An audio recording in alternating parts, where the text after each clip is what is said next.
दोस्तों, कोई व्यक्ति कितना धैर्यवान है तब मालूम चलता है जब उसके सामने ही उसकी लगातार बुराई करे।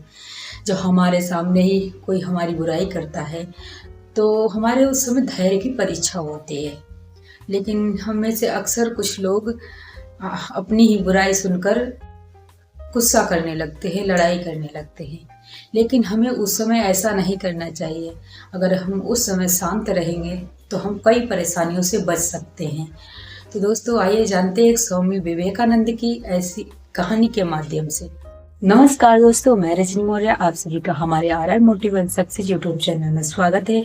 दोस्तों, अगर आप मेरे चैनल पर पहली बार आए तो नीचे दिए बटन पर क्लिक करें और चैनल को सब्सक्राइब करें ताकि हर वीडियो की जानकारी आप तक सबसे पहले पहुंचे।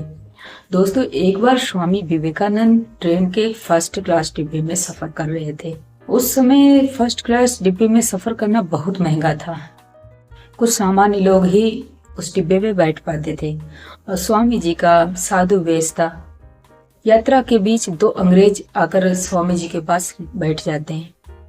जब वह दोनों स्वामी जी को फर्स्ट क्लास डिब्बे में देखते हैं तो फिर वो हैरान हो जाते हैं कि इस डिब्बे में ये साधु क्या कर रहा है। वह अंग्रेज सोचते हैं कि साधु तो पढ़े लिखे होते नहीं, ये क्या ही हमारी भाषा समझेंगे। अब वह दोनों स्वामी जी की इंग्लिश में बुराई करने लगते हैं।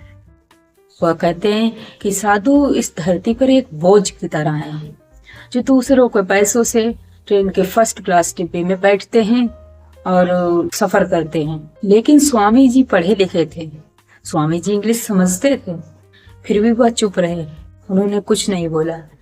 तभी टिकट चेकर आता है और स्वामी जी से इंग्लिश में बात करता है। स्वामी जी इंग्लिश में बात करते हैं। तब दोनों अंग्रेज स्वामी जी को ऐसे सुनकर बहुत हैरान हो जाते हैं।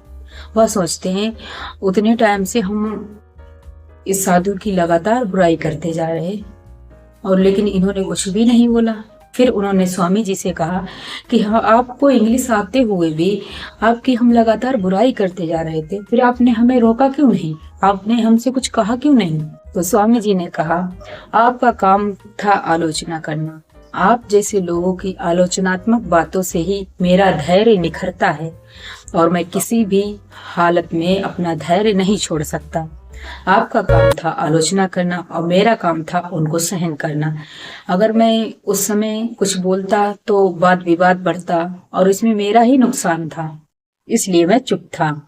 तो दोस्तों, इस कहानी से हमें यह सीख मिलती है, जब कोई हमारी बुराई कर रहा होता है तो उस समय हमें शांत रहना चाहिए। ऐसे में अगर हम शांत रहेंगे तो हम कई समस्याओं से बच सकते हैं। तो दोस्तों, वीडियो अच्छा लगा तो वीडियो को लाइक करें, चैनल को सब्सक्राइब करें। इसी तरह के वीडियो मैं आपके लिए लाती रहूंगी।